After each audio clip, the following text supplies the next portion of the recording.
Kaya pala laging nagbabakasyon sa Europe sina Coco Martin at Julia Montes ay dahil pinag-aaralan nila kung paano ang buhay doon. Nabanggit namin ito dahil sa inireport ni Christopher Min sa programa nila ni Romel Chica kaninang tanghali sa Christopher Minute sa Radyo 5 92.3 True FM at may teaser na nagdo-double taping ngayon ng FPJ Batang Quiapo.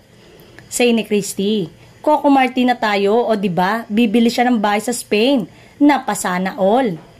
Katwira ng host, kayang-kaya ni Coco ang bumili ng bahay sa ibang bansa. Bakit naman hindi? Hindi lang milyonaryo si Coco, bilyonaryo na sa totoo lang.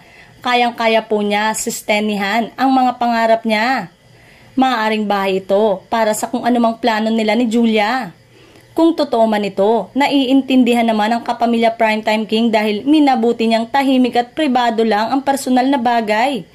Kung ano man ang matagal ng kwento noon kina Julia at Coco, maaaring mas gusto nilang tahimik na lang at hiwalay ito sa kanilang showbiz life.